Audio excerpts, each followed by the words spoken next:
Tulisan Jawi di Malaysia masih dipertahankan dan diajar kepada murid-murid peringkat sekolah dan juga sekolah agama, namun ia kurang diberi pendedahan kepada awam. Namun masih ada dalam kalangan masyarakat memperjuangkan tulisan yang sangat sinonim dengan Islam dan bangsa Melayu itu agar lambang serta simbol penting itu tidak lenyap di tengah zaman. Memang Jawi sekarang ni menghadapi cabaran yang paling besar lah kan dalam zaman kini. Walau bagaimanapun sebenarnya pemulihan lah mungkin pemeliharaan dan pemulihan itu sendiri sedang dilaksanakan secara besar-besaran sebenarnya oleh Dewan Bahasa dan Pustaka khususnya dan juga pihak-pihak lain yang berkesedaran. Ariza berkata DPP sendiri turut mempunyai kaedah yang dilaksanakan dalam pembudayaan Jawi dengan menggunakan aplikasi TikTok. Menurutnya, DPP turut melaksanakan pertandingan bagi memberi kesedaran kepada orang ramai, terutamanya generasi TikTok. Selain itu, kursus-kursus, bengkel-bengkel Jawi, pemantapan kita beri kepada guru-guru, kepada pelajar-pelajar untuk menggunakan bukan sahaja berkesedaran tetapi menggunakan Jawi yang betul. Sebab Jawi yang betul sekarang ni di sekolah pun mengajar Jawi yang disempurnakan. Maknanya bukan Jawi Zakbar, Jawi dahulu, tapi Jawi yang disempurnakan. Jadi menerusi Dewan Bahasa dan Pustaka, kita mengadakan bengkel-bengkel kursus-kursus pemantapan penggunaan Jawi yang betul lah. Menurutnya, dari sudut penguatkuasaan pula, DPP turut bekerjasama dengan pihak berkuasa tempatan menerusi Undang-Undang Kecil Iklan untuk memartabatkan penulisan Jawi pada papan tanda.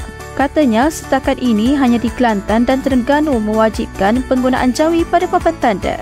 Cuma isunya di sini, saya suka juga nak jelaskan tentang isu Jawi pada papan tanda. Kami sedaya mungkin berusaha bekerjasama dengan pihak PBT supaya bukan sahaja mewajibkan penggunaan Jawi tetapi juga kalau boleh menggunakan Jawi yang betul, misalnya menggunakan menjawikan bahasa Melayu itu sendiri. Sebab sebenarnya sifat Jawi ni dia tak mesra bahasa asing. Jadi dia mesra bahasa Melayu. Jadi pada papan tanda, kalau mungkin satu ketika dulu kalau kita tengok dekat Kelantan bagus, semua ada Jawi. Tetapi bila kita kaji, salah ejaannya sebab kebanyakannya kita jawikan bahasa asing. Contohnya nama perniagaan yang nama khas kan, bahasa asing ataupun nama khas.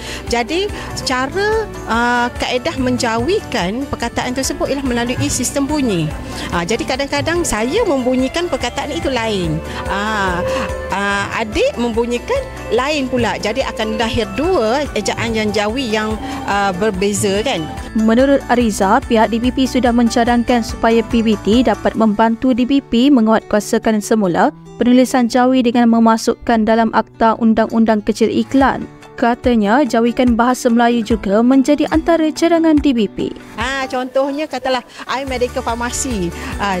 Ke atas tu untuk dijawikan tu bukan iMedical Pharmacy tetapi syarikat kesihatan ke, misalnya macam tu. Ataupun kalau kedai ubat yang kalau nama Melayu tak ada masalah sangat, tapi kalau namanya nama khas yang bukan sukar untuk disebut ataupun dengan menggunakan nama asing, dia sukar kan. Contohnya kedai produk kesihatan. Kita cadangkan begitu, jadi Jawi tersebut akan terpelihara. Ariza berkata dengan cadangan tersebut Jawi akan terpelihara. Katanya orang ramai boleh membuat satu rujukan berkaitan Jawi menerusi kamus dewan yang dikeluarkan oleh DPP serta boleh dicapai melalui pusat rujukan persuratan bahasa Melayu yang telah dikeluarkan pihaknya.